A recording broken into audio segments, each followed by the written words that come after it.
Et c'était à Baden-Baden, en Allemagne, où il vivait, que Pierre Boulez s'est éteint. Il avait 90 ans. C'était un aventurier de la musique, un homme en recherche permanente, perpétuelle.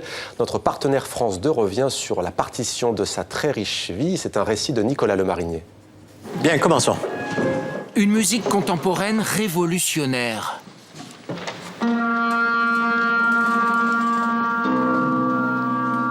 Pierre Boulez, compositeur, chef d'orchestre, a marqué la seconde moitié du XXe siècle. Voilà, ça c'est mieux. Et maintenant, ça aussi. Depuis son entrée au conservatoire pendant la guerre et durant toute sa carrière, Pierre Boulez a exploré de nouveaux territoires musicaux. Il a réinventé la façon d'écrire la musique. Ici, vous allez la rendre non conventionnelle parce que vous pouvez remuer ces boutons. Pour moi, ce qui correspond à l'aventure, René Char disait « Comment vivre sans inconnu devant soi ?»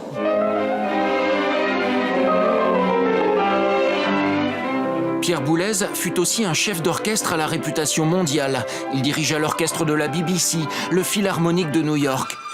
Toute sa vie, Boulez s'est voulu pédagogue. Don't go too quick.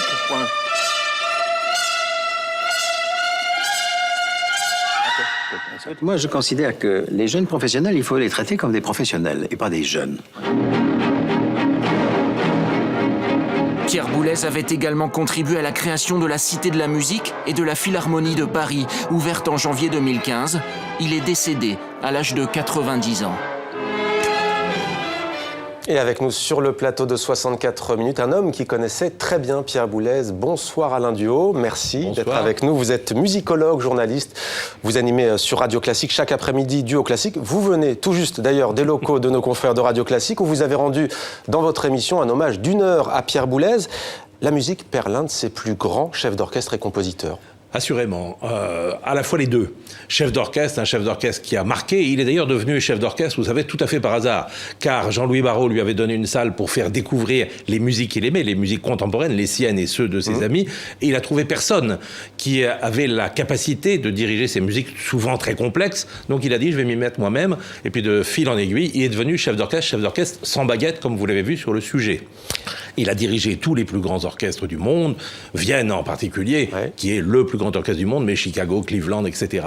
Et puis, compositeur, et un compositeur qui a renouvelé la sonorité, tout simplement parce qu'il a pris appui sur la forme. Alors, c'était évidemment pas un affectif, c'était quelqu'un qui était épris avant tout d'une espèce de pureté absolue, pureté formelle, d'où son rapport à Mallarmé, à René Char, des poètes qui ont justement mis en avant la forme, et il a essayé justement de donner quelque chose qui serait une beauté pure, même si complexe, à notre siècle. Et bien justement, Alain Duhaut, puisque vous évoquez ce portrait de Mallarmé, on va écouter un extrait de Pli selon Pli.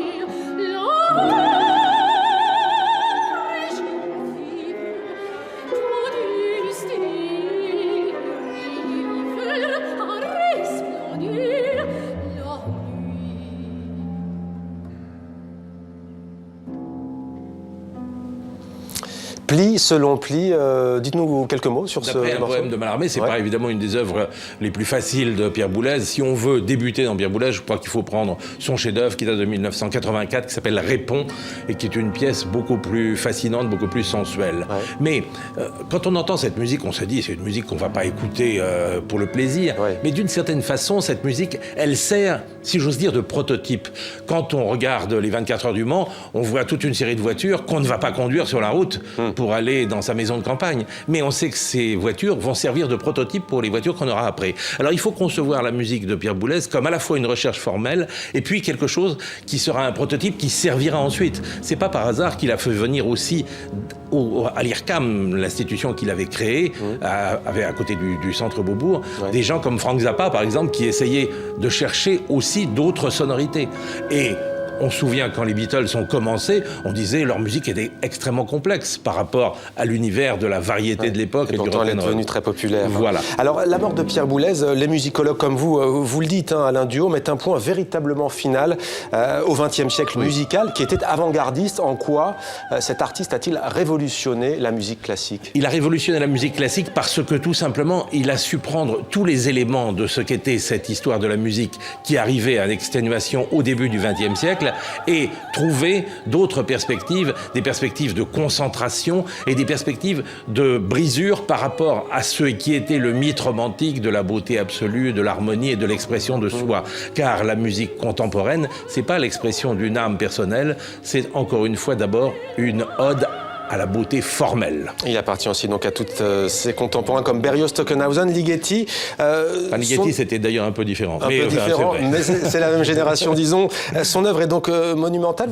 On a vu ce pli selon pli. Vous avez cité Réponse, il me semble tout à l'heure. Qu'est-ce qui vous a, vous, le plus fasciné, autre œuvre?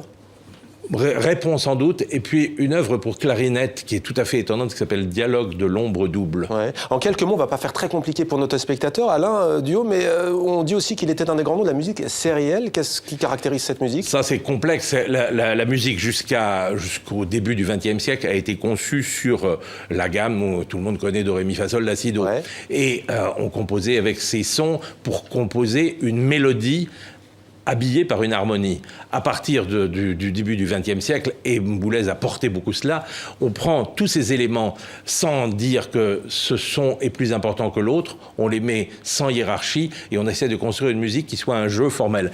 Il y a quelque chose de cérébral. Il ne faut pas penser que cette musique ne sera jamais populaire. Ouais. Elle sert, mais comme je vous dis, comme un prototype peut servir à ce qu'il y ait ensuite des musiques plus populaires. Alors c'était aussi un grand pédagogue. On va maintenant avec vous... Formidable. Formidable pédagogue. On va voir maintenant quel homme était-il avec vous. Vous l'avez connu, vous l'avez côtoyé, vous avez tourné des émissions de télévision avec Pierre Boulez. Quel homme était-il? On a dit que c'était un tyran et qu'il s'était adouci au fil des années. Alors sans doute c'est vrai. Au début d'ailleurs de sa vie, il disait du mal de tout le monde, même de son cher maître Olivier Messiaen qu'il avait formé. Un jour, il a dit la Tourangalila symphonie de Messiaen, c'est de la musique de bordel. C'est vous dire qu'il était très dur et très polémiste. Il aimait la polémique. Mais c'était quelqu'un qui répandait une intelligence extraordinaire. Et il avait une capacité de concentration. Je me souviens un jour, je faisais une interview pour la télévision et il me dit, bon Alain, combien est-ce que vous voulez? Alors je dis, écoutez, là on a un petit moment, je voudrais 4 minutes. Bon, il me dit, bon, posez votre question, ça fera 4 minutes. Je pose la question et on était à 3 minutes 59, me dit la script après. C'est tout à fait extraordinaire. Ouais. Le sens de la concentration du temps, parce qu'il avait l'esprit clair. La rigueur. Et sa musique est complexe, mais son esprit était clair. Et il savait le diffuser. Alain Duhaut, merci beaucoup d'être venu pour cet entretien en forme d'hommage donc à Pierre Boulez. Je rappelle d'ailleurs qu'on peut vous écouter tous les jours sur Radio Classique de 16h à 18h. Ça tombe bien, c'est juste avant 64 minutes, Le Monde en français. Merci on enchaîne. Alain, on enchaîne. Voilà, la musique et l'information.